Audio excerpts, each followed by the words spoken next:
possa continuar conosco, nos auxiliando. Então, como já foi dito, nós abordaremos hoje a lei divina ou lei natural. Muitas vezes nós ouvimos, e é com grande frequência, que ouvimos que a lei de Deus é a lei de amor. Certo? Então isso é uma constante de nós ouvirmos no movimento espírita, e que quando nos afastamos dessa lei de amor, então surge o sofrimento, quando nos afastamos da lei divina. Só que diante de tal afirmação, surgem vários questionamentos. O primeiro deles é: eu posso me afastar da lei de Deus?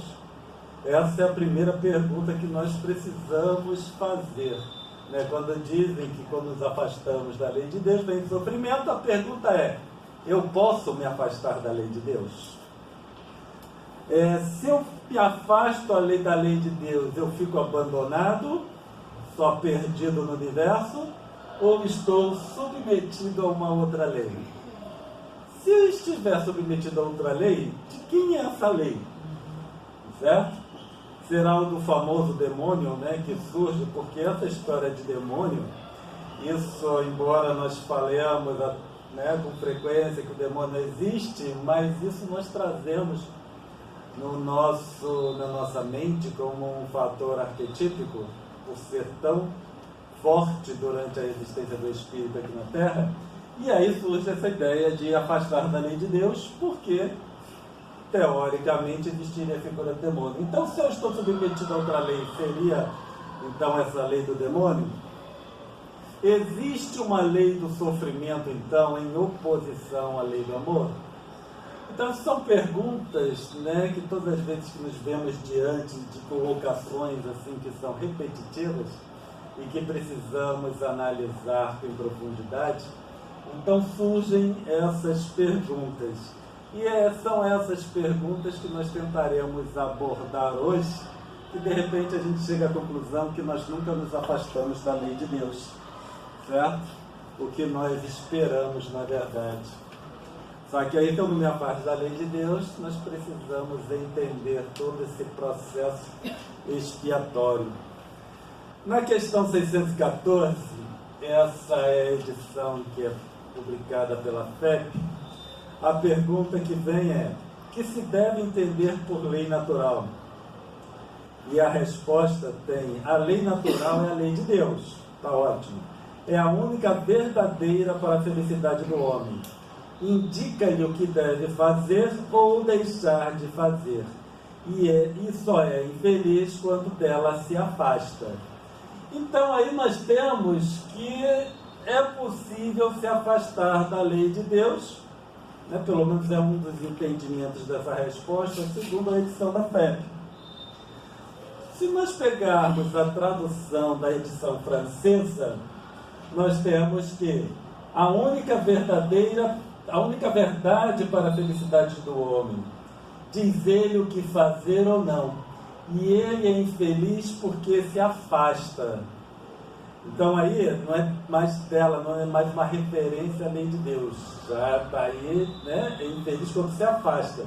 E aí, portanto, nós podemos dizer que se afasta do que deve fazer e se aproxima do que não deve fazer. Já não mais se afasta da lei de Deus. Na tradução de uma edição inglesa, nós temos: é a única regra que garante a felicidade do homem, que mostra a ele o que deve ou não deve fazer, e ele só sofre porque a desobedece. Então aí nós temos que uma desobediência da lei de Deus significa o quê? Que eu acabo não fazendo o que eu devo fazer e faço o que não devo fazer.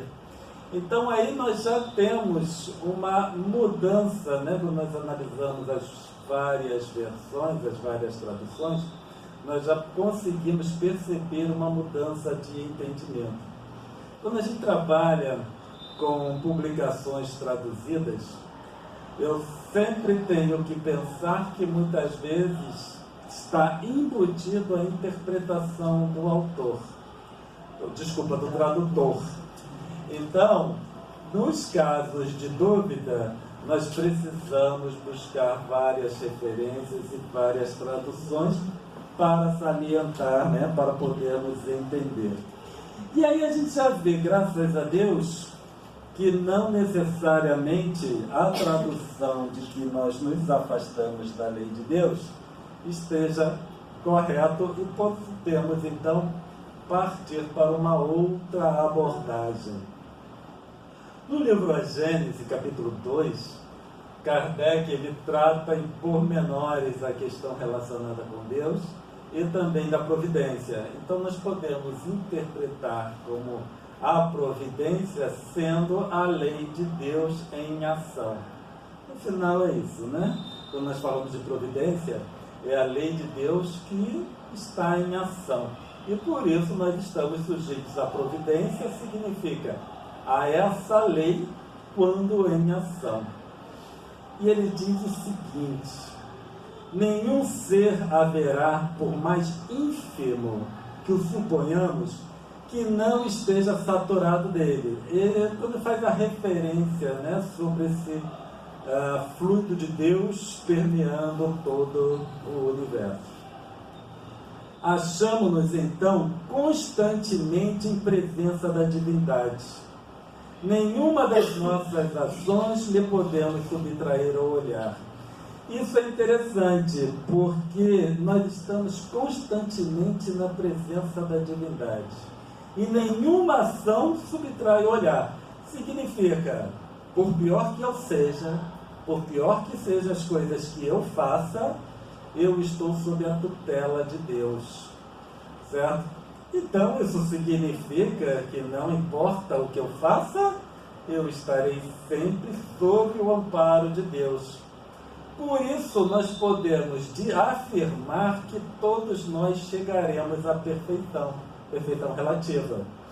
Certo? Porque se eu me afasto, quem garante que eu retornarei? Ninguém. Então, ninguém pode afirmar que eu chegarei à perfeição se eu estou afastado. Porque ninguém pode garantir que eu retornarei. Agora, se eu estou sempre sob a tutela de Deus, aí sim nós podemos afirmar: o Cláudio está completamente equivocado, mas um dia ele chegará também à perfeição, perfeição relativa, obviamente, mas chegará à perfeição, porque ele está sempre sob a égide da providência, sob a égide da lei de Deus.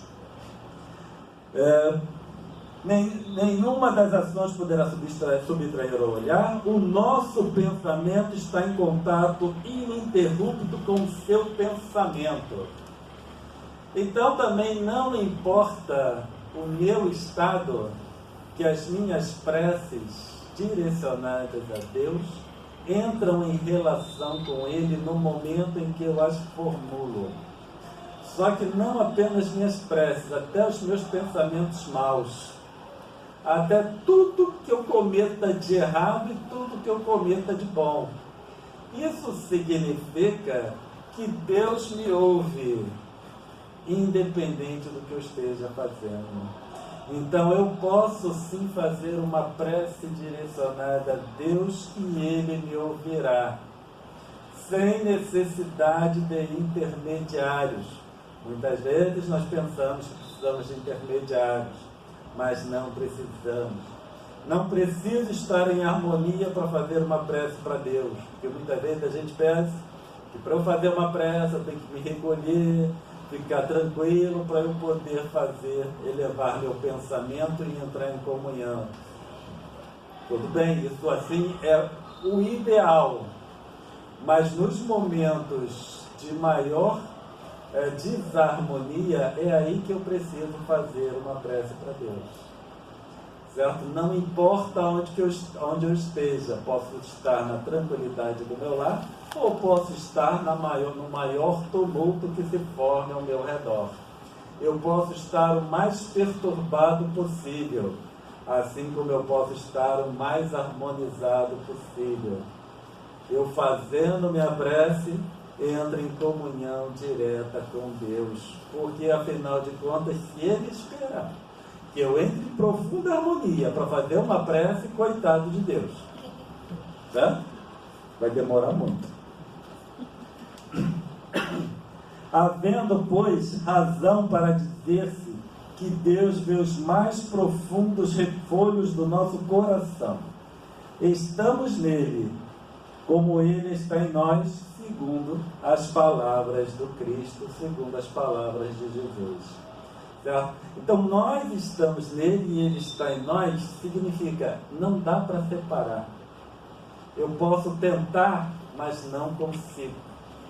Por isso que, né, o uso da palavra religião como vindo do religare, que é religar, isso é um equívoco, é uma visão já meio ultrapassada, apesar de, obviamente, ser insistente.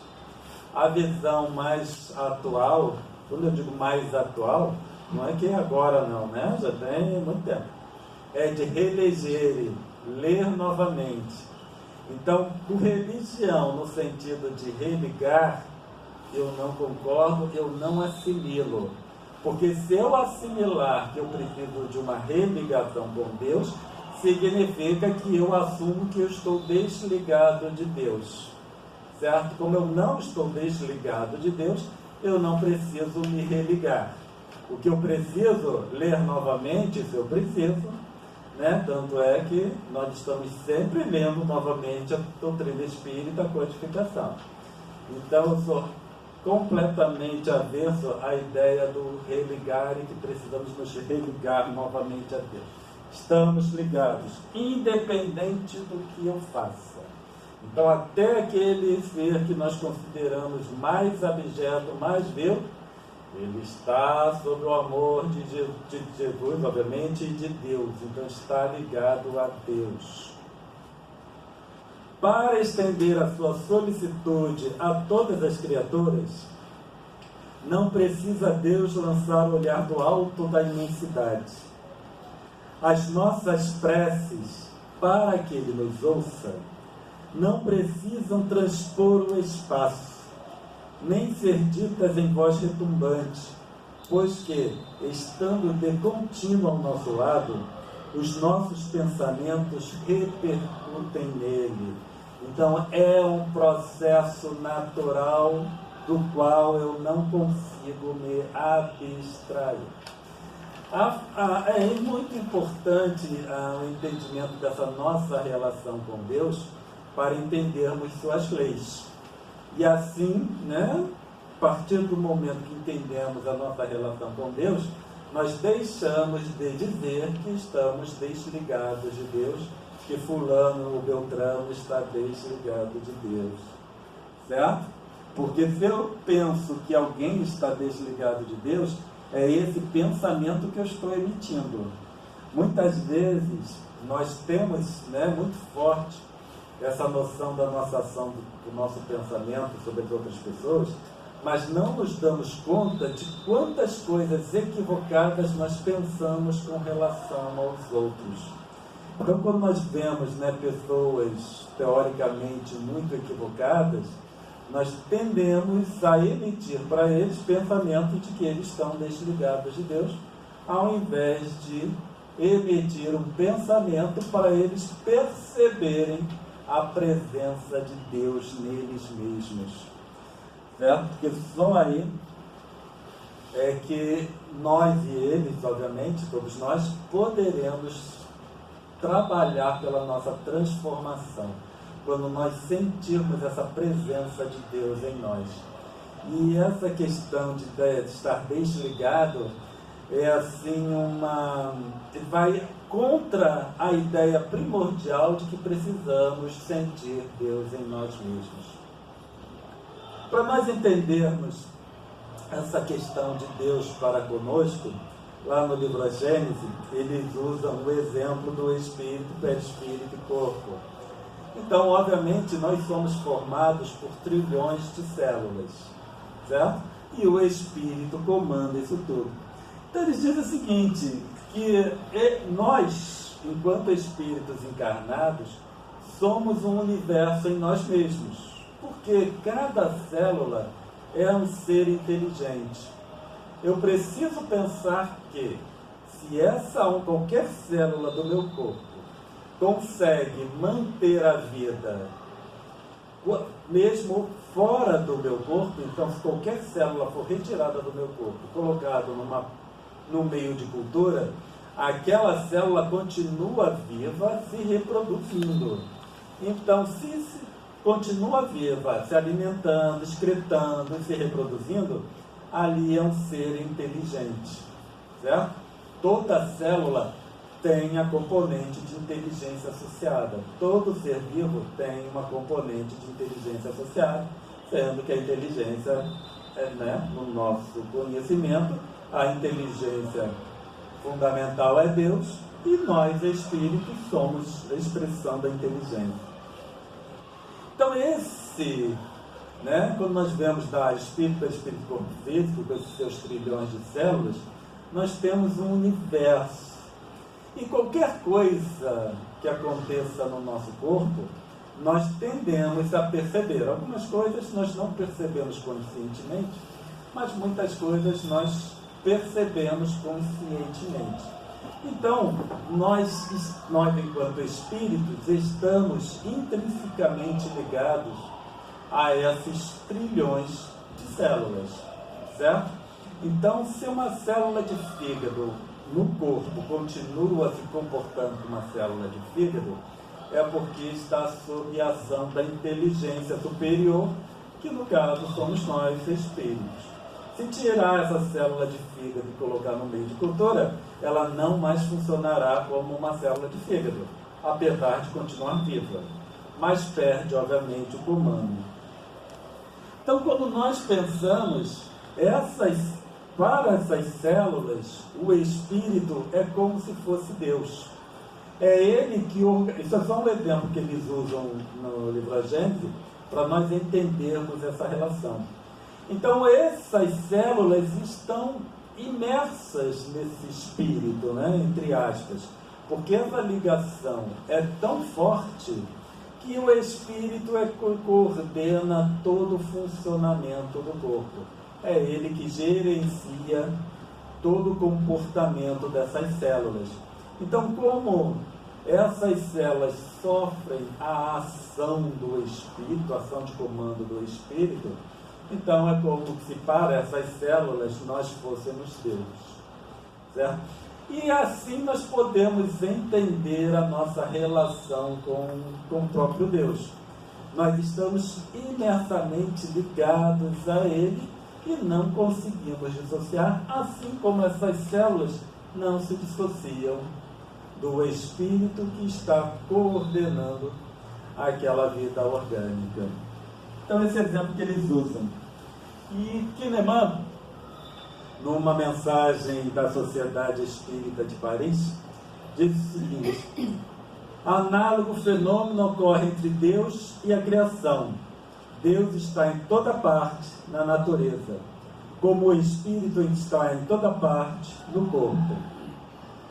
Todos os elementos da criação se acham em relação constante com ele, como todas as células do corpo humano se acham em contato imediato com o ser espiritual. Não há, pois, razão para que fenômenos da mesma ordem não se produzam de maneira idêntica num e no outro caso. A nossa visão, e isso é decorrente, obviamente, das nossas várias existências, sobre várias doutrinas diferentes que não necessariamente estão corretas, nós tendemos a colocar no superlativo Deus além do que ele seja. Então existe uma tendência de dissociarmos nós de Deus. E essa dissociação é que causa muita dificuldade de entendimento, porque nós ainda carregamos aquela necessidade de agradar a Deus, certo? Porque muitas vezes nós falamos e usamos o termo como sendo tementes a Deus, estamos subordinados a Deus, e Deus então pode se vingar, Então, como crianças, fazendo as coisas, e falando pra gente, papai do céu vai castigar, e por aí vai, E nós vamos carregando essas coisas. A nossa relação com Deus ela pode ser uma relação mais íntima, uma relação de amizade, a partir do momento que nós o sentimos perto de nós. Quanto mais nós nos dissociamos de Deus, mais difícil é essa relação, certo? Então nós precisamos trazer Deus mais para perto de nós, porque no final foi isso que Jesus quis dizer quando ele apresentou Deus como sendo Pai. Ele quis trazer para perto, ter uma relação mais de amizade, certo? Não tanta reverência, porque não há necessidade, mas expor os nossos problemas. E nós queremos muitas vezes parecer bonzinhos para Deus. Então, por isso que a gente pensa, não, tem que ficar harmonizado para fazer a prece para Deus, para Ele ver o quanto eu sou bonzinho. Mas Deus, nós não precisamos parecer bonzinhos para Deus, porque Ele sabe o que nós somos. Certo? Obviamente que Deus não pensa assim, mas Ele deve olhar e falar assim, tadinha, está querendo parecer bonzinho, pensa que me engana. É aquela velha história, né? Eu não vou fazer nada, mas Deus está vendo. Deus vai se vingar por nós. A gente ainda acha que Deus se vinga por nós, né? Se vinga dos outros por nós. O famoso Deus te pague, lá em casa, às vezes eu falo as coisas da minha esposa, Deus te pague. Eu falo, não, Ele não. Você que vai pagar aqui ainda. O membro se agita, o espírito sente. Uma criatura pensa, Deus o sabe. Uma criatura pensa, Deus o sabe. Certo? Então, tudo que eu penso, Deus o sabe. Dessa forma, minhas preces ficam muito mais fáceis, porque eu não preciso me preocupar com aquela elaboração de palavras difíceis, porque eu ainda acho que eu preciso falar difícil com Deus. Eu tenho que escolher bem as palavras para ele. Às vezes eu acho que até para ele me entender, porque quando eu escolho as palavras ele me entende. Mas ele consegue entender até meus pensamentos mais confusos, porque ele sabe o que eu estou sentindo. Então nessas preces se torna tudo mais fácil, porque para eu sentir a ligação, não é para eu me ligar com Deus, mas para eu sentir a ligação, eu preciso apenas pensar nele, não é elevar o pensamento.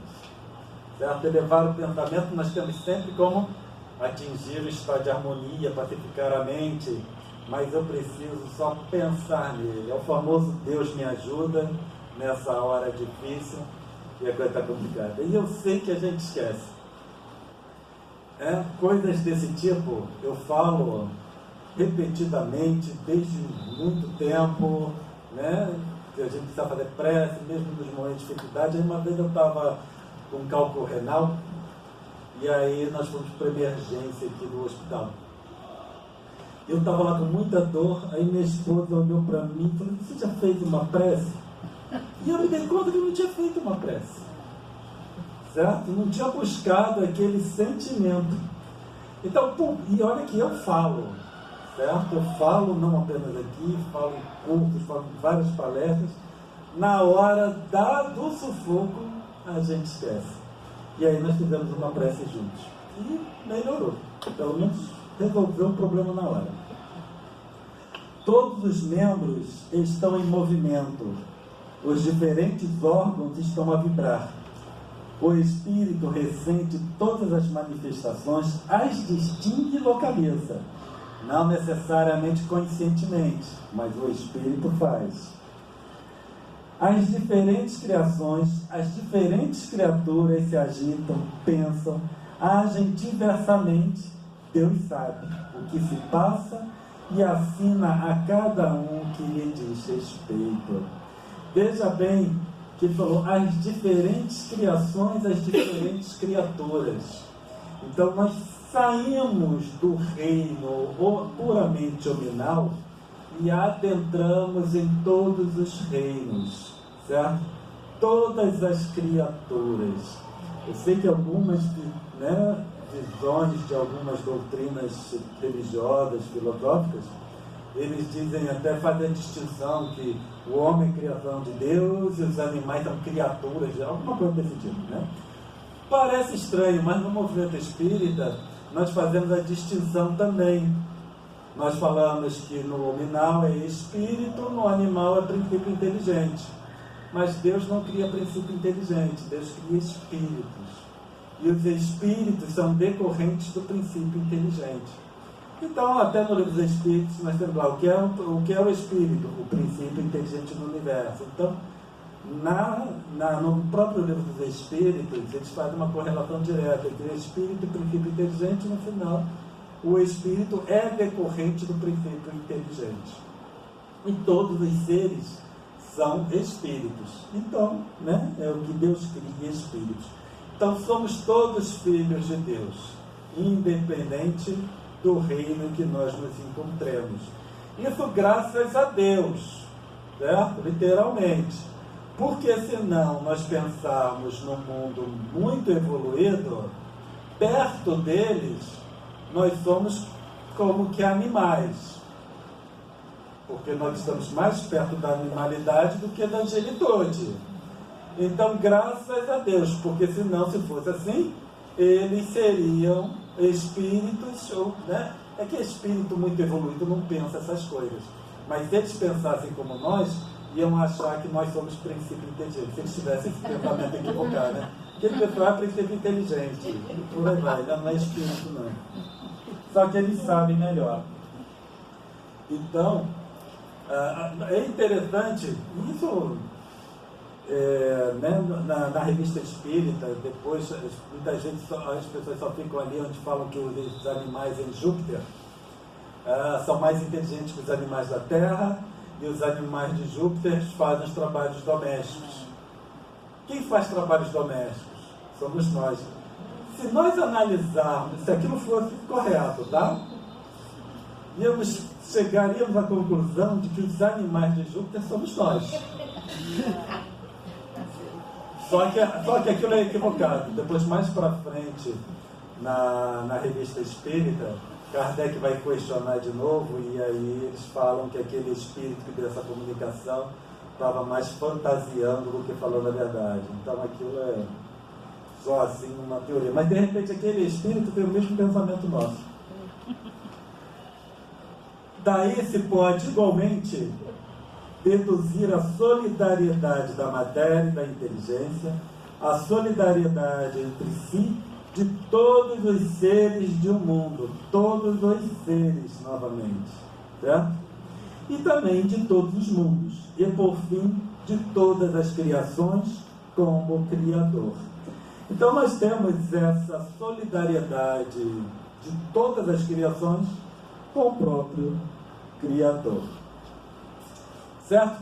Dito isso, trazendo Deus mais próximo de nós, na questão 618, Kardec pergunta: são as mesmas para todos os mundos as leis divinas? E eles respondem: a razão está a dizer que devem ser apropriadas à natureza de cada mundo e adequadas ao grau de progresso dos seres que os habitam. Então, nós começamos a ver que a lei de Deus é mais inteligente do que comumente nós consideramos.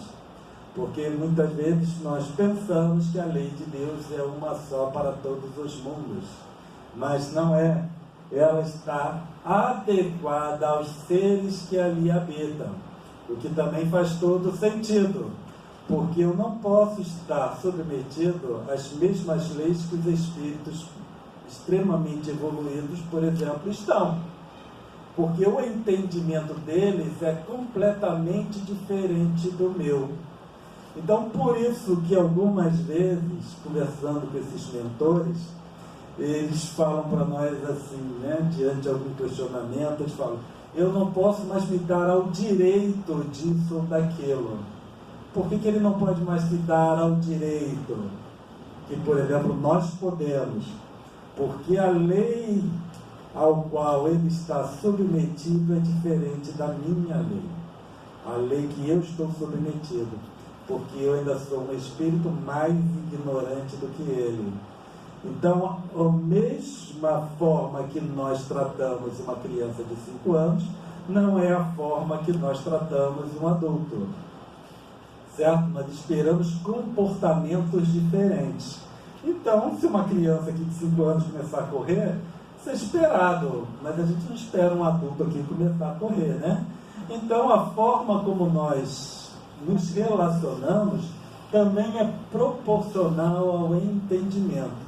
Se nós fazemos isso, muito mais Deus o fará. Leon Denis, no livro O Problema do Ser e do Destino, ele diz o seguinte: essa lei imutável é, antes de tudo, uma lei de equilíbrio. Estabelece a ordem no mundo moral. Seu mecanismo é ao mesmo tempo simples e grande. Todo mal se resgata pela dor. O que o homem faz de acordo com a lei do bem lhe proporciona tranquilidade e contribui para a sua evolução. Toda violação da lei do bem provoca sofrimento. E aí nós, Leon Denis já começa a preparar para nós. Ele já cita uma lei do bem, que não é a lei divina. E, obviamente, quando você fala da lei do bem, vem o sofrimento. Então, nós começamos a dissociar, melhor, identificar essa lei divina, não apenas como a lei do amor, significando que nós temos que nos comportar com amor. Mas a lei divina seria uma mistura, um somatório da lei do bem com a lei do equívoco. Para nós, essa lei do equívoco ainda é muito grande. Nos mundos mais evoluídos, a lei do equívoco começa a diminuir e é bem pequenininha, porque o equívoco muitas vezes já não é mais aceitável, certo? Porque o espírito muito evoluído já tem um entendimento, não comete mais o equívoco. Não cometendo mais, necessariamente ele não necessita dessa lei do equívoco, enquanto nós ainda necessitamos. Como nós necessitamos, ela ainda está presente. A lei do bem é relacionado com tudo que está alinhado à finalidade da criação. Então, essa lei, alinhado com a finalidade da criação, é tudo aquilo que seja positivo. É todo bom, amor, etc, etc, etc, etc. Tudo que nós fazemos para auxiliar o outro, todos os pensamentos bons, está tudo alinhado com a finalidade da criação. E a lei do equívoco é o que não está alinhado com a finalidade da criação. Certo? O que Deus espera de mim? Aí é a lei do bem. O que Deus não espera, mas Ele sabe que eu faço, né? Não espera no sentido dele, que Ele não gostaria que eu fizesse. Não está alinhado com a finalidade da criação. Apesar de Deus não desejar que nós façamos, como Ele nos propiciou o livre-arbítrio, Ele permite que isso aconteça. Por Ele permitir, é que existe essa lei do equívoco. E por isso nós podemos garantir que todos nós chegaremos à condição de espíritos elevados um dia. Senão, não teríamos como garantir isso. Quando trabalhamos para a finalidade da criação, isso conduz à felicidade. Quando não trabalhamos para a finalidade da criação, não conduz à felicidade. Se não conduz à felicidade, vai conduzir à infelicidade, sofrimento e etc, etc, etc. Certo? E aí, então nós já conseguimos diferenciar ou interpretar melhor que eu não me afasto da lei de Deus, eu posso me afastar da lei do bem. Da lei do bem eu me afasto. Quando eu saio da lei do bem, me afasto da lei do bem, eu tendo a ir para a lei do equívoco, que também é uma lei divina.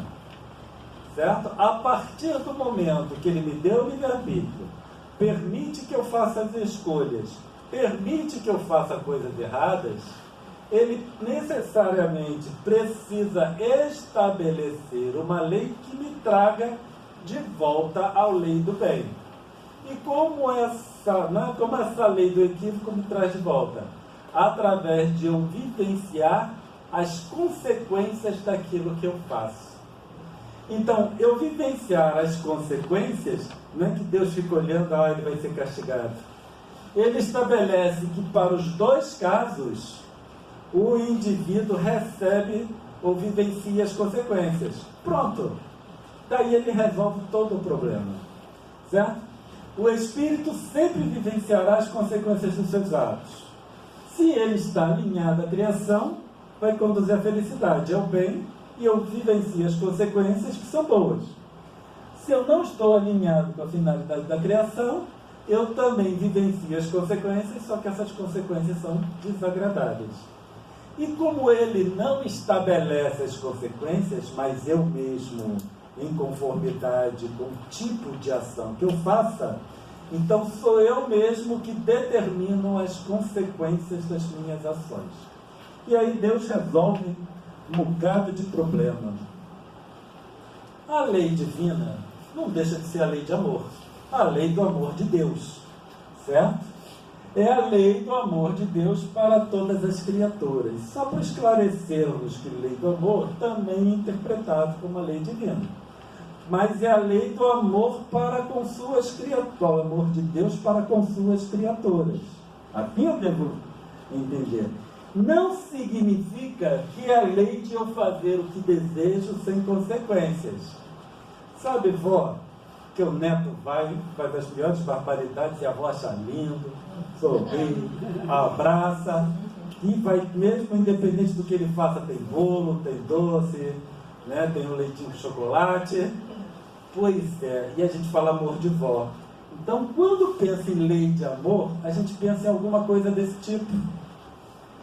E às vezes, quando um indivíduo que não é muito afeito aos ensinamentos espíritas, ele ouve essa questão que a lei de Deus é lei de amor. Ele interpreta como esse amor de vó, que perdoa tudo. Só que depois vai se dizer que tem as consequências dos atos equivocados. Aí entra em conflito. Se é lei do amor, como é que eu sou castigado quando eu faço coisas erradas? Certo? Muitas vezes nós não nos damos conta, mas conceitos apresentados de forma equivocada causam mau entendimento para aqueles que estão começando.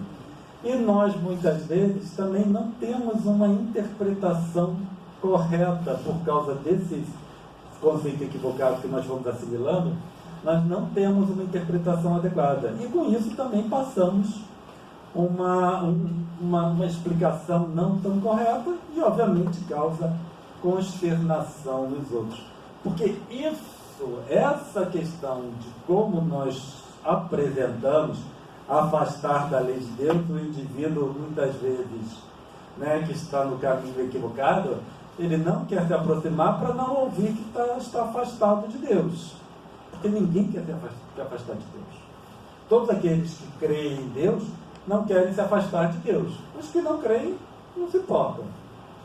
E se ele vem e eu digo quem tem comportamento equivocado está afastado de Deus, aí ele vem, ouve aquilo e depois não volta. Porque ele não quer ouvir que está afastado de Deus. E graças a Deus ele não está afastado de Deus. Certo?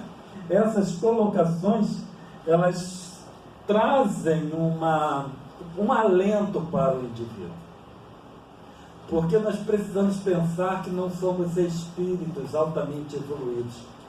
Então, todos nós somos espíritos equivocados, uns mais ou outros.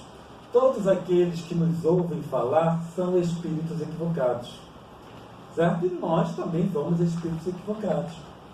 E uma colocação errada, equivocada, diz para ele que ele está afastado de Deus.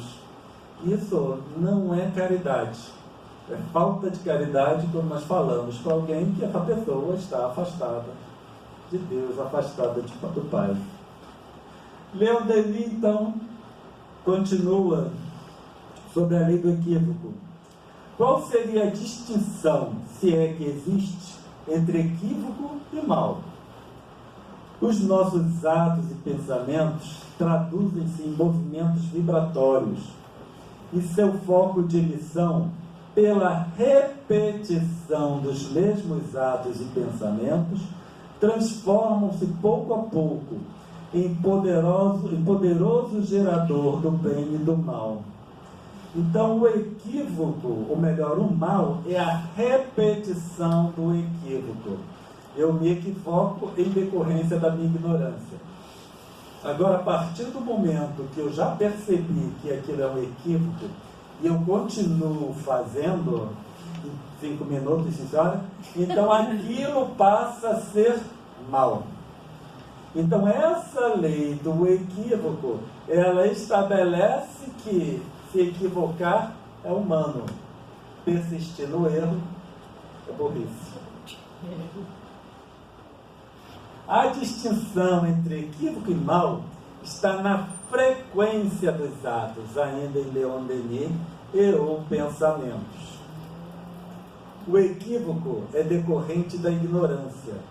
O mal é repetição do equívoco. É a teimosia. E nós somos espíritos teimosos. Certo? O bem é a mesma coisa. Nós muitas vezes pensamos que fazemos caridade e somos muito bons.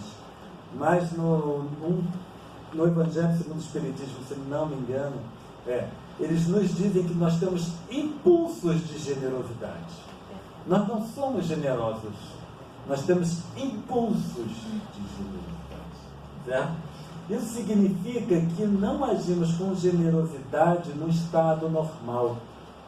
Não é o meu normal ser generoso, mas diante de determinados estímulos, eu tenho esse impulso de generosidade.